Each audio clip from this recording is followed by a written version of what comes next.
welcome everybody. My name is Ed Evans of the BCS Data Management Specialist Group, and our event tonight is telling the story, how to make data stakeholders take notice. Telling this story, I'll be delighted to welcome in a moment Julian Schwarzenbach, and I'll give him a proper introduction in a moment, Julian. Firstly, for those who may not be aware, I'd just like to introduce the BCS Data Management Specialist Group. We are as it sounds like, a specialist group within the British Computer Society. Our mission is to support careers in data by attempting to demystify data issues, sharing insights and working with our data community in events such as these, free events. You can find more information via any of our committee members through our LinkedIn page, or if you Google BCS DMSG, you'll find our website there, and that's a lot of information on there. So we host free events like this maybe once a month or so. All of our sessions are captured. This session's in recording right now. And the links to all those sessions and all previous sessions you'll find on our webpage. And it really is a fantastic resource. You should avail yourself of that. There's a number of years worth of engaging and valuable sessions on that, from leading data practitioners looking at things like AI, data technology, data protection, or focus perhaps on different sectors. So there's health sector information there, health sector data, data around energy and the move to net zero, data around the built environment, for example. So we try and spread our data seminars to cover a range of sectors. So like I said, the session will be recorded. It'll be about 30 to 35 minutes, and then we'll have plenty of time for Q&As. So please use the Q&A function to post any questions. And like to introduce Julian. So Julian is a consultant, author, and trainer with DP Advantage. Julian's got a vast amount of experience as a data management practitioner, providing consultancy services to a range of clients. He's involved with standards bodies, for example, with ISO. And he is with Tim King, is the co-author of a book, Managing Data Quality, A Practical Guide. Now, until recently, Julian was the chair of our group here, the BCS DMSG, a position he held with distinction for 12 years. So on behalf of the data community, I'd like to put on record our thanks for the service and dedication, and say thanks, Julian, and over to you for your seminar. Thank you. Yeah, thank you, Ed. So yeah, certainly on this side of the fence, it's quite weird being not doing the introduction and being just doing the presenting. But yeah, so I suppose I'm off for good behaviour or something like that. Anyway, welcome all. So what I wanted to do tonight was just maybe take a slightly different look at data and actually start thinking in terms of how we communicate with others, how we deal with the wider organisation. And so what I'll be doing is going through thinking about data in context. What is data and what does it do? Thinking about stakeholders, who are they and what do they mean? But then in particular, start thinking about stakeholder communication. What are the things we should and shouldn't do when we're talking to our stakeholders? And then finally, it'd be interesting to get your perspectives, your thoughts, your views from situations you've been in or what you've experienced. So we'll have a bit of a discussion Q&A session at the end. So as Ed was saying there, if you put your questions in the Q&A box, if there's a question you like, you can upvote it and we will get onto those a little bit later. So without further ado then, so when we talk about data management, I mean, there are a lot of different activities that we do when we're trying to manage data. And this example here, and there's many others available, is the data management, the Dharma DMBOK wheel, the body of knowledge sort of data management wheel. So it shows all the sort of core disciplines that are covered in data management. And a lot of these things are there about trying to organize and look after the data and preserve it and do relevant things with it. Now, one of the issues is that generally data at rest, when you're not doing anything with it, is just a cost to the organization. It only actually starts to deliver value when it's supporting decision making. So if you're trying to do some analysis or whatever, that's when you're starting to get the value out of the data. But up until that point, it is only a cost. And I'm going to come back to that as a little bit of a theme coming up further down the line. So the kind of thing that we might need to do is if we're trying to make a decision such as which phone to buy. We're doing comparisons on comparison websites to work out what the pixel count is and how good the camera is and all the rest of it. If you're a farmer, you're trying to work out when to plant your seeds, you'll be looking at data on weather to determine for this crop, when's the optimum time to plant my seeds. If you're in a logistics type organization trying to determine where you're going to deliver parcels, then the address of the customer is the key bit of data that you need to know to make sure that everything gets to where it's supposed to. And then finally, if you're doing something like demolishing a building, you need to know, how do I safely demolish that building? And that's an example where the data about how to do that may have been stored by the organization for many, many years as a cost to the organization. And it only starts to deliver benefits when you actually get to the end of life of the asset and you are getting rid of the building. So yeah, that hopefully gives you just a few examples. And I know that you will have many examples of your own about where decision-making is supported by data. But also we need to think through about the fact that organizations typically have got lots and lots of data. They might have 1 or 2 spreadsheets or 1 or 2,000 maybe. You'll have enterprise systems, you'll have decision support tools. The needs and what the organization does will change over time, and it will tend to change continually. So we need to be addressing, how do we deal with that change? How do we deal with the data aspects of change? But also, even if we're not changing, if there's an area of the organization that is static, we've still got the issue that very often the data we hoped we had, we don't actually have. And we've not necessarily got all the data we need. Is the data we've got good enough? So there can be many, many drivers for change relating to data. You need to sort of think through what might be triggering that. So that's just giving a little bit of context for that. I think really it's about how we maybe are working with the wider organization to actually affect change, to actually mean we get more data so we can deliver, help more decision making, deliver more benefits to the organization. So now let's start thinking about stakeholders. So first off, what do we mean by stakeholders? So here's one of the ISO definitions, but this one is sort of most pertinent in this context, is a stakeholder is an individual or group that has an interest in any decision or activity of an organization. So it's a fairly broad range of categories. And if you're thinking about examples in the sort of data related world, there's a whole range of people that we will typically be coming across, our stakeholders. There'll be the leaders, the managers, directors, the people who are in charge of running the organization and make the strategic decisions. There'll be all your colleagues, your employees, the people you work with who are part of the organization. They're some of your key stakeholders. Your customer, whether you're working in a business-to-business environment or business-to-customer, all of your customers are stakeholders that you need to think about because they have a vested interest in what the organization is doing. Might be surprising, but actually your competitors also are a stakeholder. They may be not necessarily somebody that you will consult, but they will be people who will take note of what you do because they might identify a gap in their product or service offering that they want to fill where you're doing something. Your regulators, if you're in a regulated industry, they are key stakeholders, as are government. But also think through about your neighbours. If you've got a site, if you've got a process plant or a chemical factory, the neighbours to that site are also key stakeholders. Although they don't fit into any of these sort of categories above, they are the ones who may well be impacted if you're doing things on the site. So we've got a whole range of different stakeholders there. But then when we're thinking in a data perspective or in typical data terms, there's probably 2 sort of generic groups of stakeholders that we need to think about. And that's what I'm going to now start focusing on a little bit. So firstly, we've got the decision makers, the people who maybe have control of the budget, who are the people who will seek approval to do something. And then there's all your colleagues, all the doers in the organization, the worker bees, who try and make sure that everything happens the way it should do.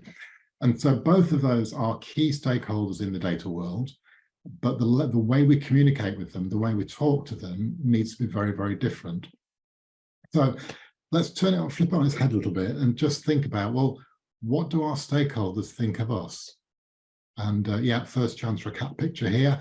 I think one of the problems we have is that very often we're using language, we're using terms that are not used by people outside the data world.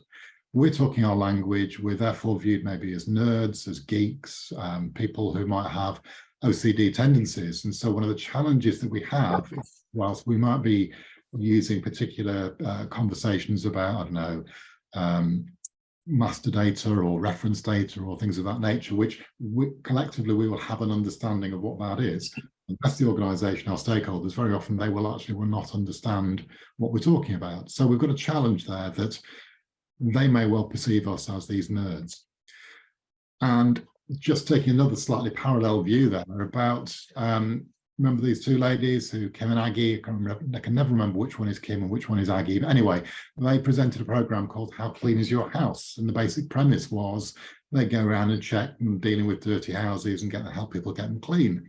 One of the things they used to do was check if you got dust on top of your door frames. Now, does that really matter? How many of you have actually bothered about whether you've got dust on top of your door frames? I'm certainly not.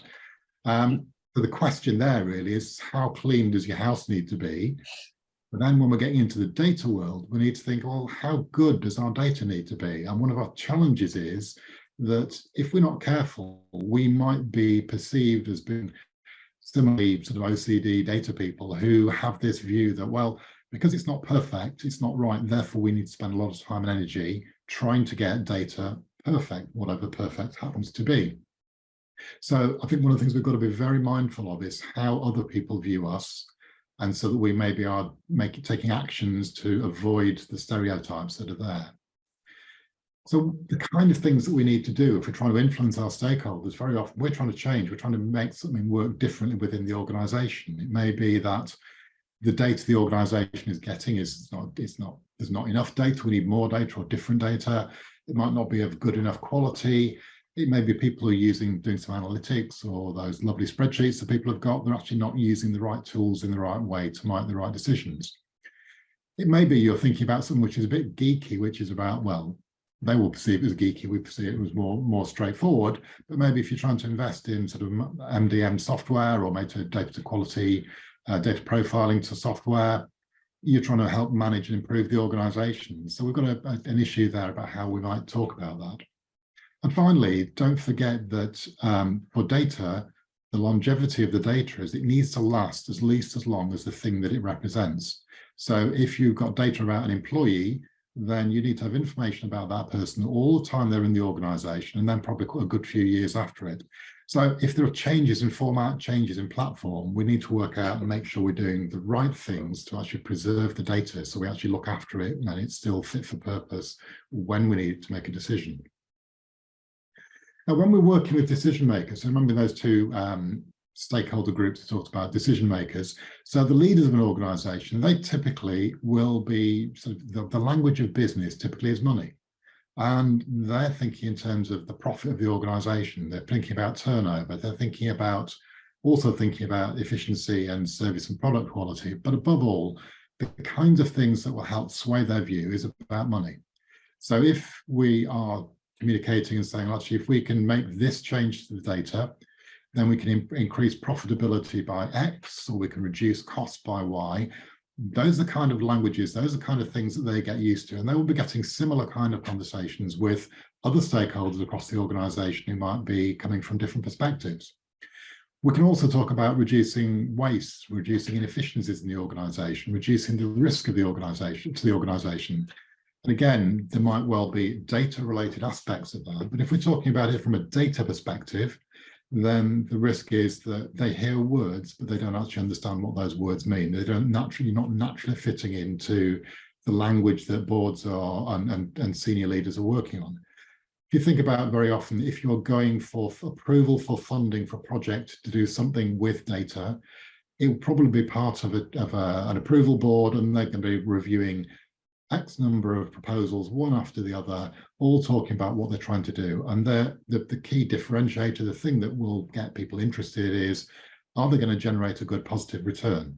If we can't work in those languages, if we're coming up with something that sounds intelligent, but we can't actually put some numbers against it in terms of what the potential financial benefit to the organization, we've got a real issue there that we're using different words, we're talking a different language, so we're not going to get through to the decision makers. But if we're talking with our colleagues, the doers in the organization, we actually need to use different language. They typically aren't going to be interested in the cost, the profitability of the organization. They're actually interested in how can I make my job easier? How can I make my job better? How can I avoid some of the frustrations that exist within the data? and exist within their day job. And one of the problems is that, and if they use the expression, the squeaky wheel gets the oil. So if somebody's then piping up and saying, I think we've got a problem over here, and the data coming in from this or this about this particular situation isn't right, then they know that the way that situation is going to get fixed might be to get the data sorted out. So the people who actually know how to make a difference, they can actually maybe start getting making life easy for themselves. I think the other thing is that we need to recognize is, and for many of our doer stakeholders, they may take a view that, oh, well, the data team do data. We just answer calls from the customer, or we just go out and repair things or whatever. And the challenge is that particularly when you're thinking about data accuracy, the person who is in front of a thing knows most whether the data about that thing is right or not. So if somebody is visiting a customer and the data about the customer says that they live in a house with a red front door, and they're standing there and they can see the front door is blue, they're the ones who know that the data is wrong. Nobody else knows that, but they're the ones who know. So we actually need to sort of work about how do we actually communicate with them to actually help them make a difference. So next time, if they go out with a tin of paint to paint the door, they know they've got the right color to paint with them. So when we're talking, we also need to think about maybe how we shouldn't be communicating with our colleagues. So if we are using some of these expressions here, so we've got cat photos, we've now got the dog photo, that our data attributes are only 72% complete. That's a bit like dust on top of the door frame. Mean to anybody, they just think, well, yeah, so what? We've got 23,218 duplicate data entries. Yeah, so what? What's that mean? That's not affecting my day job. I'll just carry on doing what I've always done. And so the problem is that we need to be thinking very carefully. If we use any of these terms, we can talk about amongst ourselves using some of these terms. But if we start talking to our wider stakeholders, those who are not conversant, familiar with data, we lose them. We are going to be back in Kim and Aggie territory where they're thinking, oh, it's these OCD data nerds yet again. So we've got a real challenge there about communication. And so those are some suggestions there about how you shouldn't communicate. So then how we should be thinking about communicating is sort of, what are we going to do? How are we actually going to make what change are we going to make to an organization? How are we going to improve profitability, efficiency, turnover, whatever? If you've got something where quality is of importance to the organization, it should be to a greater or lesser extent. How are we actually going to make sure we get product or service quality better? How do we reduce defects? How do we reduce failed customer calls, things of that nature? We can talk about in those terms. That's a way of using the language that the rest of the organization work with, and they'll be much more familiar with that. Also thinking about if you're in any kind of regulated environment, how do we actually make sure we're getting the right things in place to be able to demonstrate we've met all the requirements of the regulator? And finally is then, how do we actually support people to actually in the decision making, whether it's short, medium or long-term decision making? Long-term decision making typically involves some kind of modeling. It will involve quite a bit of data being number crunched to come up with suggestions of the answer. And we need to be thinking about how do we communicate people so we can say, actually, we'll give you a smaller number of scenarios to choose from, but they will be more realistic, more accurate. It's about changing the language that we use. So some of the kinds of words and phrases that we probably need to think through is about how we're going to improve profitability, or for the decision makers, how we're going to improve profitability or improve efficiency. How we're going to reduce waste within the organization, whether you're in Six Sigma or any other environment, waste is an issue for many organizations. How do we improve quality or improve decision making? Those are the kinds of terms and the phrases that we need to be thinking about. How do we actually build that into what we're trying to achieve? When we talk to the doers in the organization, our colleagues, how do we make their job easier? How do we talk about saying, well, if you do it this way, then actually you make your colleagues in another department make their job easier because they've no longer got struggling with what you've created for them. If you're dealing with fixing problem areas or you've got happier customers, those are all the kinds of things that from a doer's perspective, that's going to kind of motivate them to maybe do something a little bit differently. So this is quite a short presentation, but it's just trying to get through really, just getting the idea about how we communicate with our stakeholders. So I think in summary, we've got to be really disciplined and actually not use data speak. As soon as we start talking about completeness, duplicates, null values, we're talking about master data this, data format that, we're going to lose our stakeholders. We're trying to talk amongst ourselves, yep, fair enough, you do that. But I think controversially, potentially, when we're dealing with people who are not a data stakeholder, somebody who doesn't understand data, we probably ought to be trying to make sure we ban the use of the word data, not use the word data at all. So we actually are talking all the time in the language that is relevant to that part of the organization. So if you're dealing with decision makers, that we're talking about money, about profitability, about risk, about quality. If we're talking to our colleagues, we're talking about how we're going to help make their job easier or better, or how we can make better outcomes for the organization. So we've got to be working very closely to make sure we're using the right kind of terms, the right kind of phrases that resonate with people. And so one way of doing that potentially is being a little bit disciplined by ourselves and actually not using the word data. And then a couple of points really in terms of this is also recognize that we need to think about the medium and the format that we use to communicate. So for some people, a weekly email bulletin may give them the information they need. For some people, if you're going to a board, presenting a paper for a decision, you've got a very different format that you're working with. So you need to make sure that you choose the right format, the right language, the right communication medium to get the message across. And then finally, and particularly with the doers in the organization, recognize that you're probably going to need to repeat your message, potentially many times, potentially in different formats, potentially using different language, using different illustrations, because it sometimes takes time for what we're trying to get people to do to actually get lodged in their mind of actually this is the new way of working, this is how we want to work going forward. So yeah, you need to just don't underestimate the number of times you might need to repeat something before it gets lodged in people's mind and they actually take note and say, oh yeah, we've heard about that, we know we've got to do something a little bit different. So that's really so the end of this. So I've just done this as a very, very quick canter through, trying to look at what we're doing in terms of our dealing with our stakeholders. So I just wondered if there's any particular questions, anything, any points people got to make, and if you can put them in the Q&A session, Ed will be asking them on your behalf. Yeah, thanks very much, Julian. A fascinating overview there. So many things sprung to mind. I mean, do you have a recent example that you could tell us about where you know the different methods of communication worked or didn't work that sort of springs to mind? Yeah, I'm just thinking in terms of one large client I've got at the moment where the data requirements for the people who are supposed to be providing the data have not been at all clear. And the process up until my colleague and I got involved have been very much about, well, we'll tell them where the data definitions are and they go and sort of interrogate and they work it out for themselves. Yeah. Now started engaging with them, actually started talking to them, saying, well, we know some of these are complicated. We know that there's some tidying up needed. We know that we need to address some of your concerns, particularly about in different contexts, about how the data might be applied in different contexts.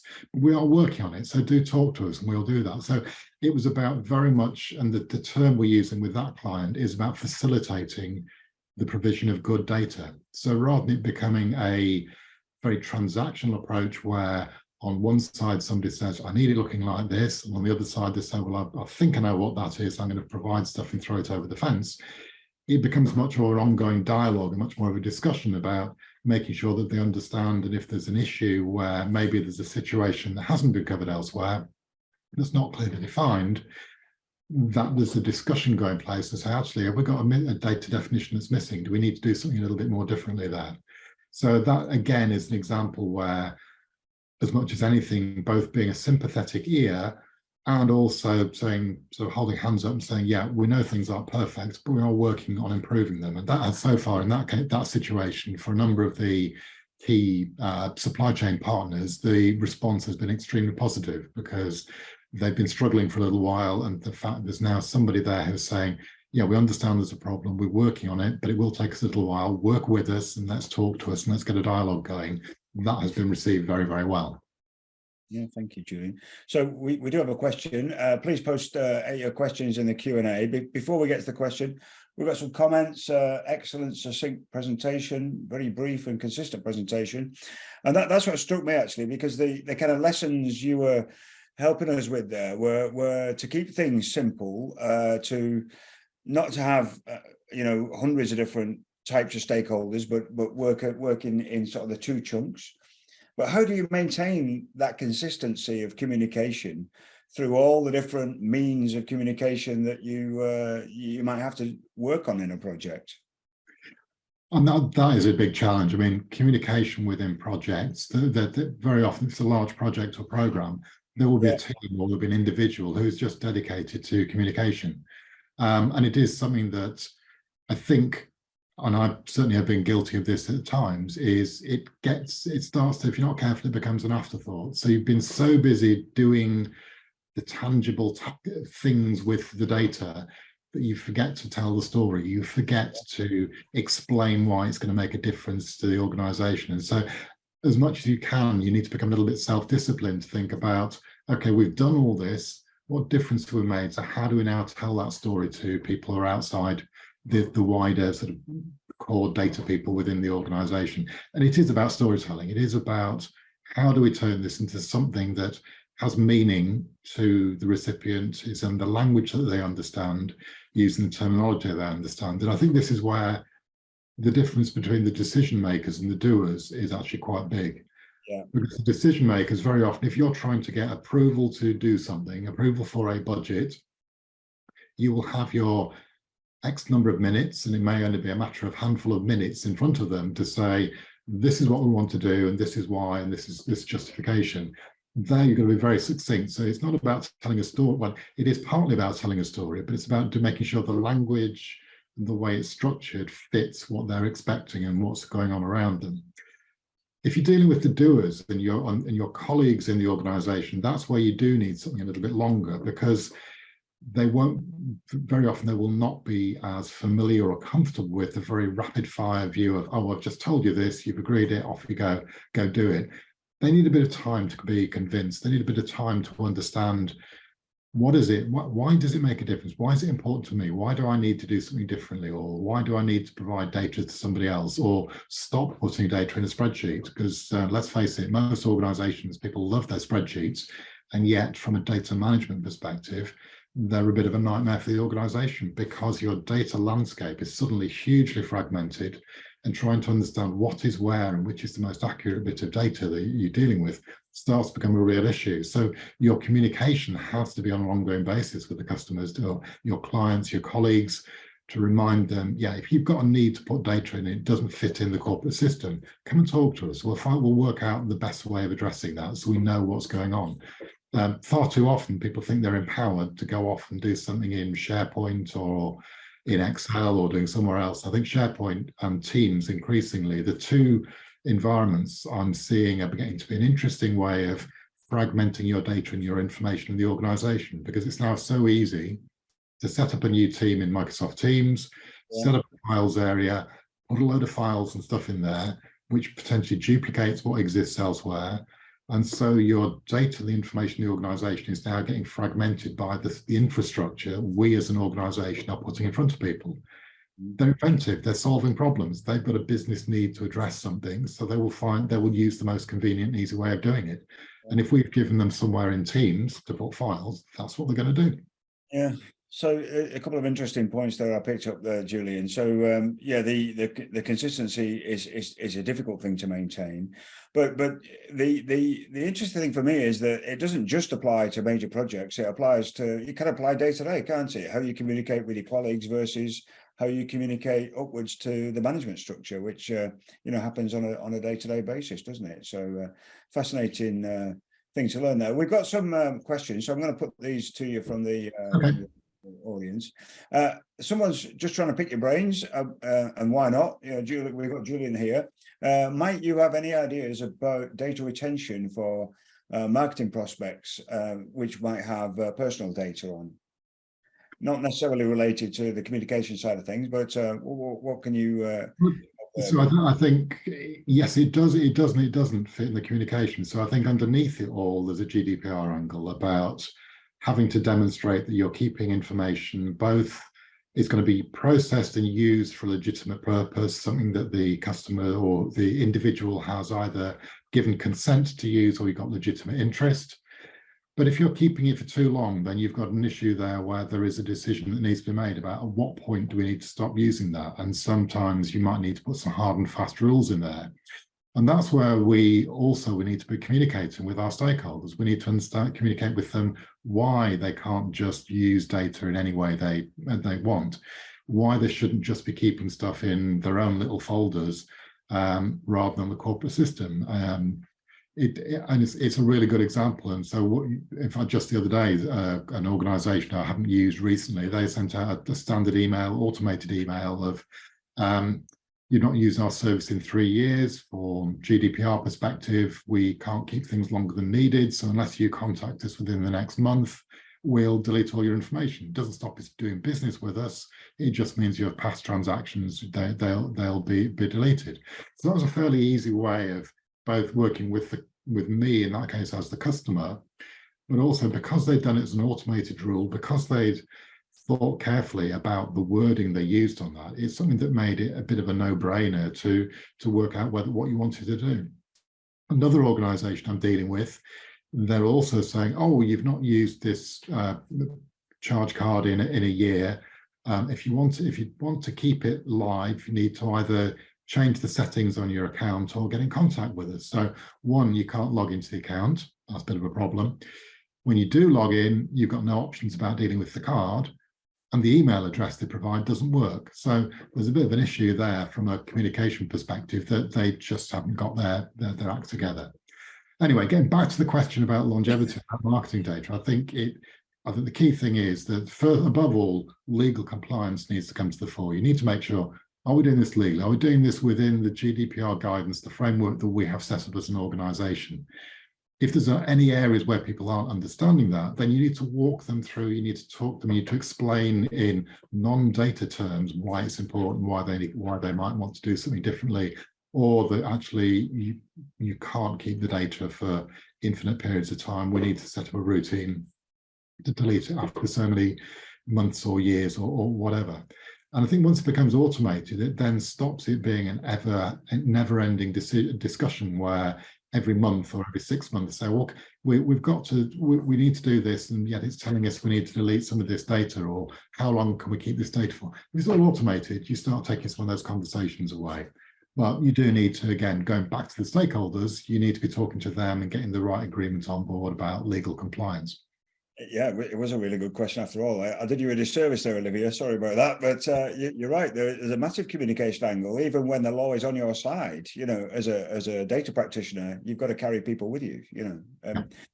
Very good. So we got another question here from Matt. Where would you start in beginning to create a good data governance service or setup within a small business that's relatively new and wants to look at, you know, data analytics, business intelligence, Power BI, all that kind of stuff? They kind of want to get onto the good stuff, but how would you advise setting up the governance structure in a smaller?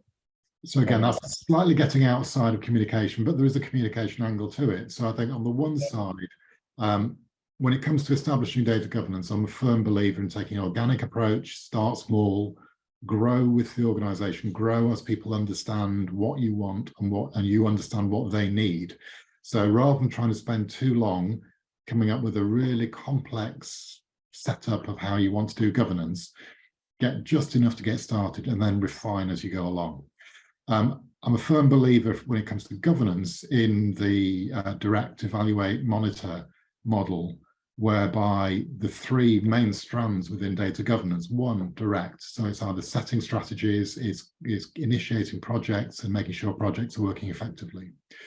Two, it's evaluate, it's then thinking about if somebody's got a new project proposal, is this something we do or we don't want to do? So you need to be thinking through on that one. And then thirdly is monitoring, and that is, let's look at what happened last month, last year, over the last 6 months. How have things changed? Are we doing what we're expecting? Are we getting the numbers, the volumes we're expecting? But what I would also add to that, and this also very much depends on context, is potentially thinking about adding either security and or risk into the mix, because depending on context, the risks you're dealing with, some of the data you've got may have some risks associated with it, or there might be some security implications. So you need to make sure you've got the right controls in place around that. So with a small organization, I would say start small, don't get overcomplicated. Just getting some of your leaders into a room talking about data, and I know earlier I said don't use the word data, but there are times when it's legitimate. Getting them in the room talking about data, you can build the agenda up over successive meetings. You can build up the reports that support that.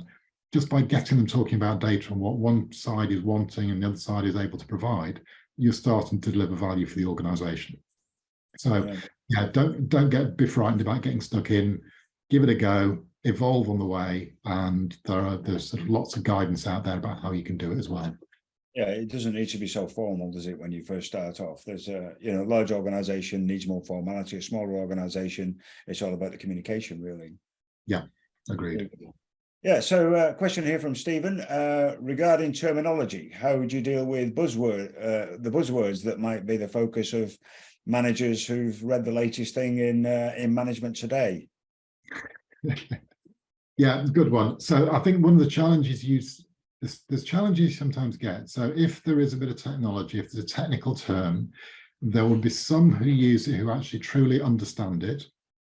There will be some who use it who don't really understand it, but they're just using it because it sounds impressive.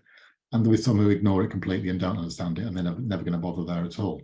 One of the issues, and I think we need to try and encourage all to take things down, I wouldn't say to the lowest common denominator, but not far off it. It's taking that view of let's decomplexify, let's simplify things as much as we can. So if there is a buzzword, if we're talking about some machine learning approach, or we're talking about a particular data algorithm or something of that nature, it's very easy to get sucked into the trap about talking something that can be quite a technical subject, and not all the audience, not all the people involved in that conversation will necessarily understand that. They won't necessarily want to appear ignorant, so they may repeat things they've heard from somewhere else in management today or whatever.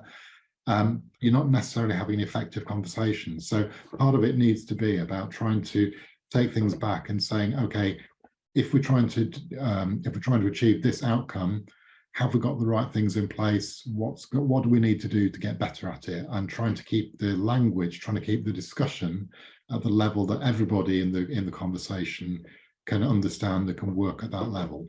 As soon as you start talking about the quantum physics sort of brain surgery stuff, you're going to lose a lot of the audience, but some of that audience won't want to appear like they don't understand. They'll either be very quiet, or they might use terms inappropriately or without fully understanding them. But you may then get to a position where there's an agreement to do something, but actually they didn't really understand. When they do finally get to understand, they might say, actually, I think we've changed our mind on that. So there are some challenges, very definitely. And I think to a certain extent, we need to try and help our colleagues.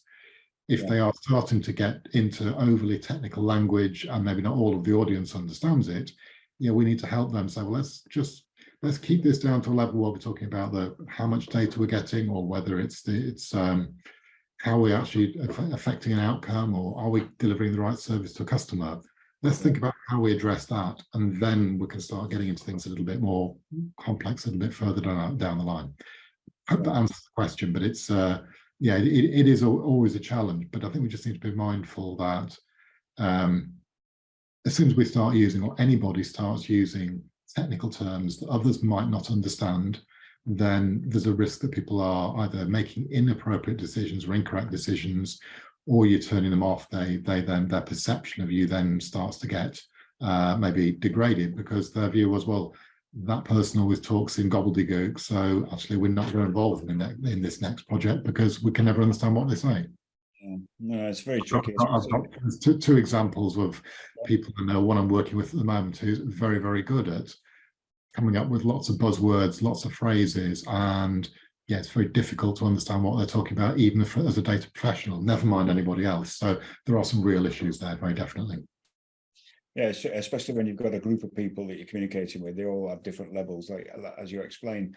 We've got one more question from the floor, and then I've got a final question. Then we'll let you go, Julian. But you've been good so far. How do people in the business? I'm not sure whether you can get it. Well, I'm just going to read it out as it says. But how do you get people in the business who are busy doing their day jobs excited about complying with GDPR.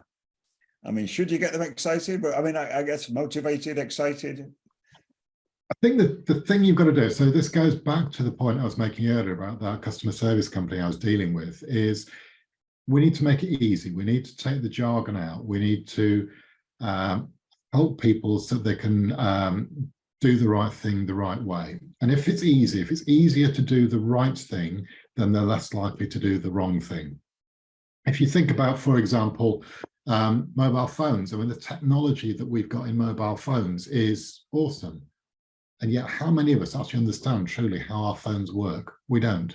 And I think we need to try and yet the user interface, very often the apps that we're using, the way the phones are set up, they're deliberately designed to be easy to use. So we are using something that is hugely sophisticated, very technical, very complex, but because it's easy to use, we are using them. If we remember those days when people, some of you might be too young to remember programming in DOS or BASIC or things like that, and you just have to type things in, and that's the only way of interacting with the computer. Boy, was that hard work sometimes. You had to be really thinking, and it shut a lot of people out of using computers if they were thinking they had to work in a certain way. So from a GDPR perspective and any kind of legal compliance, if you make it easy, if you make it that this is an easy way to do it, that you take the complexity out and you think about standard rule is that we always do this, or let's just go back on retention periods, for example, rather than maybe having in this situation, retention period is 3 years, in that situation, it's 2 years, just agree one value and have everything retention period is 3 years, for example, and that's it. So nobody has to think about whether it's this type of data in this situation or that type of data in a different situation, and therefore the numbers are slightly different. You made it a blanket rule, 3 years retention period, that's it. And then you made it easy for people. They don't have to think about what the situation is. It also means that it's easier to police, it's easier to enforce, it's less likely to have people doing game playing while they think, well, actually, really, I should delete it after 2 years, but I think I can wing it and make it sound like we're using it in this situation where we can keep it for 3 years. Make it across the board, make it easy for people, and then that is a much easier way of doing it. We've got to take out the complexity of all these things, because the complexity, the jargon, the thinking, it's all very good underpinning. We've got to then translate it and get it into a way that makes it easy for people to work with. Yeah, couldn't agree more. Couldn't agree more. You know, if anybody from the compliance world is listening, you have to keep your financial records for longer than 3 years, though, don't you, Julian? So. Yeah, but again, there's things like that where there are legal requirements for an audit trail for longer than a certain. You just apply. If it's financial transactions for money laundering regulations, if everybody knew that after 3 years your bank deleted all the records, then yeah, money laundering might be a very different challenge to what it is. So there are some things where there's a legitimate reason for keeping things a lot longer.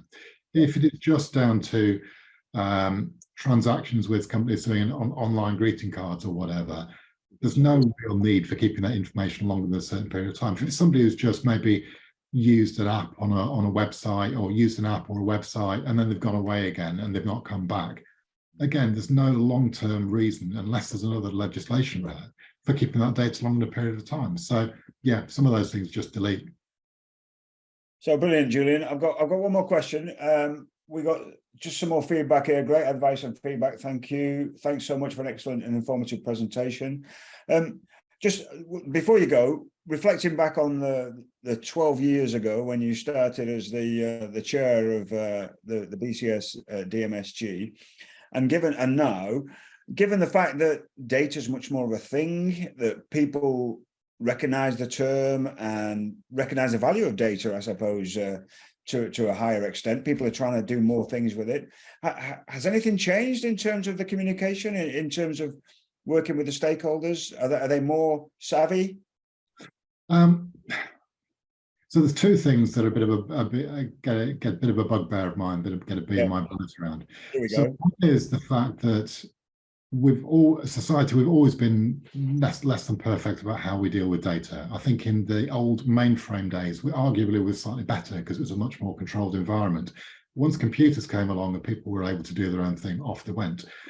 One of my big frustrations is that it has now become normalized for data to be a problem. The fact that oh, this system doesn't work quite right, so we have to take stuff out, put it in an Excel spreadsheet, and we then pass that spreadsheet to another team who do something with their spreadsheet for what they're doing. That's become normalized. That's inefficiency within an organization. So there's a challenge I've got there is the fact that for many organizations, those kinds of activities, it's not just that they're doing them because there's no other way. They're doing it as, yeah, it's something easy to do, and I don't really need to do, well, there might be another way of doing it, but this is what we always do. We always spend half the week doing this, that, and the other. So there's a real issue there that I think that poor data practice has become normalized, that we need to change that. I think another one that is a continuing one is just that realization about the longevity of data, how long data needs to last, how long we need to look after it. I think we've been very poor at that. Yeah. But the final one, which is one of my other bugbears, is about academia and education system is really poor at telling people what they need to know about data. So for many large organizations, you think about the amount of money that is spent on data migration at the end of a software project, the amount of time and effort that is spent trying to get master data management working. And yet academia typically is skipping over all of that. People are not seeing why they need to do that. What the problem is, the basics around data just aren't covered, whether that's in a computer science course because it's not sexy enough and there's no research money, or whether it's in a business environment, business degrees. They're talking more about sexy machine learning, AI, all the rest of it. And we're talking about ChatGPT earlier. Again, they're talking about the latest sexy thing and not necessarily the underpinnings. Yeah. You're probably all familiar with the garbage in, garbage out phrase. There's a variant that I'm using also now, which is garbage in, gospel out. So it's the same, not the data, but put it into a Power BI system or a Tableau or ClickView or whatever. Wow, look at this. We can slice and dice and drill down, do all the rest of it. And it's believed because it's in that system. But it's the same noddy data they had before, and they never trusted it when it was Excel. But suddenly, now that it's got a different wrapper, it's trusted. And there's a bit of an issue there. I could go on at length. I could rant on. Well, yeah, feel free. Anything else you'd like to say before we close up, Julian? But no. I mean, I think the key message for this one is we have to collectively get better at avoiding the jargon. When we're dealing with people who are in other contexts who are not data professionals, we have to de-jargon the way we talk. Yeah. We also have to get much better at being storytellers. How is this going to make things different from somebody's day job? How are we going to make the organization a better place, more profitable, more efficient, more effective, whatever?